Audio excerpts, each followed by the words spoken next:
오늘 함께 묵상할 성경 말씀은 마태복음 22장 34절에서 46절 말씀입니다.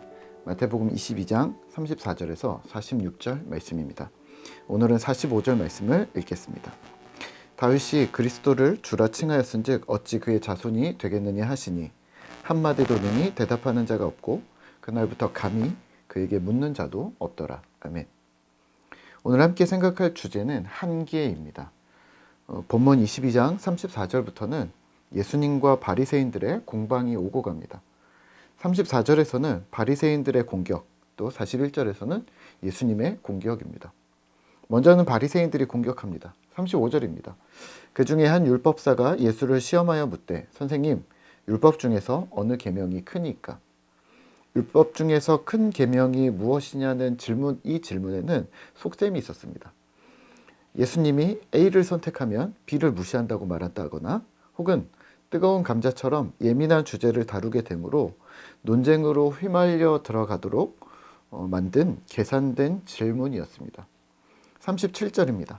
예수께서 이르시되 내 마음을 다하고 목숨을 다하고 뜻을 다하여 주 너의 하나님을 사랑하라 하셨으니 이것이 크고 첫째 되는 계명이요 둘째도 그와 같으니 내 이웃을 내 자신과 같이 사랑하라 하셨으니 이 두 계명이 온 율법과 선지자의 강령이니라. 아멘.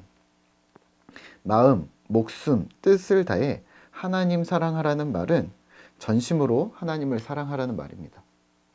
또 둘째라고 번역된 이 이웃 사랑은 사실 하나님 사랑과 동일한 위치에서 보셔야 합니다. 하나님을 사랑하는 것이 이웃 사랑하는 것과 같다는 말입니다. 정리하면 어느 계명이 크냐는 함정 질문에 예수님은 신명기 6장 5절에 있는 또 레위기 19장 18절에 있는 이 말씀으로 하나님을 사랑하고 이웃을 내 몸처럼 사랑하라고 말씀하시면서 율법을 총정리해 주셨던 것이죠. 이어지는 예수님의 공격 턴에서는 바리새인들에게 그리스도에 대해 묻습니다. 42절입니다. 너희는 그리스도에 대해서 어떻게 생각하느냐? 누구의 자손이냐? 대답하되 다윗의 자손이니이다. 여기서 다윗이 장차 오실 그리스도를 주님이라 불렀는데 다윗은 자기 자손에게 주님이라고 부른 것이냐? 이렇게 묻습니다. 너는 성경을 제대로 해석하고 있는가? 라고 되묻는 것이죠. 예수님의 이 파상 공세에 바리새인들은 대답하지 못합니다. 바리새인들에게는 성경을 폭넓게 보는 눈이 더 필요했고 하나님과 그리스도에 대해서 이해하는 폭이 더 넓어져야 했습니다. 오늘 우리는 무엇을 기억해야 할까요? 네, 한계를 극복해야 합니다. 예수님께서 어떤 분이신가? 성경은 하나님과 그리스도를 어떻게 말씀하시는가? 힘을 내서 이해하려고 배우고 습득하셔야 합니다. 그래야 예수님을 닮아 살아갈 수 있으니까요. 저는 개인적으로 성도님들을 만날 때 신앙과 신학을 함께 생각해야 한다고 말씀을 드리고 있습니다.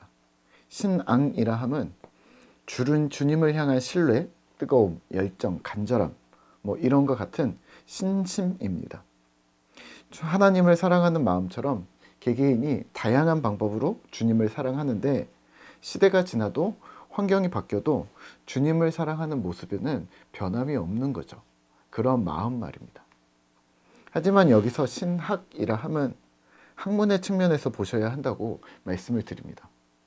성경이 쓰여진 당시의 배경은 천동설이 지배하던 세계관, 또 남성 중심의 사회, 또 국가가 형성되지 않거나 국가가 형성되었던 어떤 제국주의적인 그러한 상황들, 또는 국가가 있음에도 불구하고 치안과 그러한 것들이 취약했던 또 어떤 부족 국가의 시대, 세계사적으로 보면 청동기 시대, 철기 시대 이런 것들을 거치면서 한국과는 전혀 다른 유목민의 생활, 또 애굽을 지나면서는 농경사회를 성경에서 나오고 있고 또 노예와 주인, 종과 천민, 또 군인과 자유자 등의 신분사회였다는 점을 기억하신다면 오늘날 이걸 그대로 갖다 쓸 수가 없는 거죠. 과학이나 기술, 인권이나 법률 등이 매우 제한된 사회였음을 기억하시면서 우리가 어떻게 이해해야 되는가? 그 부분을 좀 생각하셔야 합니다. 그렇다면 그 당시에 주어졌던 원래의 메시지를, 성경의 말씀을 파악하는 작업이 신학이고, 이를 현재 시대에 적절하게 적용하는 작업도 신학인데요. 이는 계속 발전할 수밖에 없는 거죠. 철기 시대의 문화를 지금 4차 산업혁명, AI 이런 것들을 얘기하는 시대에 그것을 근간으로 삼을 수 없다는 말과 같습니다. 예를 들어 농경사회가 시작되면서 인류가 정착하게 되었고 건축물인 성이 만들어지기 시작했다는 역사적인 어떤 학설들이 유현준 교수에 따르면 근래 고고학적인 발굴에서 농경사회보다 성읍이 먼저 존재했다는 연구 발표로 모든 학설과 가설들이 바뀌게 되었다는 말을 들은 적이 있는데요. 어떤 것이 발견되면 바뀌는 거죠. 신학 역시 그렇습니다. 성경 66권이 역사서, 시가서, 예언서 등의 형식이라는 이야기를 들으셨을 텐데요. 그렇다면 성경은 각 권마다 해석하는 방식이 달라야 하는 거죠. 예를 들어 에스더, 느헤미야는 역사실록처럼 읽으셔야 되고, 또 모세오경은 그렇게 읽으면 안 되고, 또 잠언이랑 욥기는 시가서로 시편처럼 읽어야 하는 겁니다. 또 기도로 말씀을 해석했던 어떤 지금까지의 통념이 역사를 공부하고 원문을 연구하고 성경의 원뜻을 이해하려는 이성적인 사고의 결과들이 신학적으로 도움이 많이 된다는 것이죠.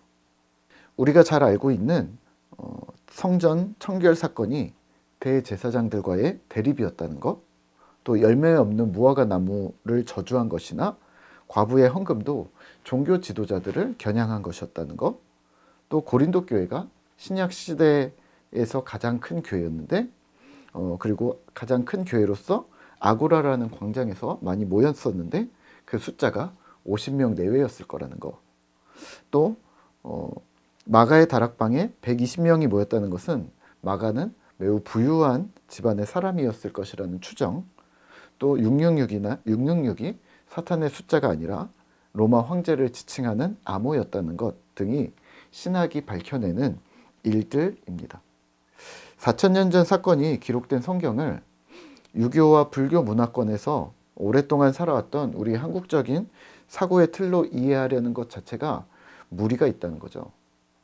이러한 한계를 극복하기 위해 오늘 우리는 기도하며 열심히 노력을 해야 하는 것이죠.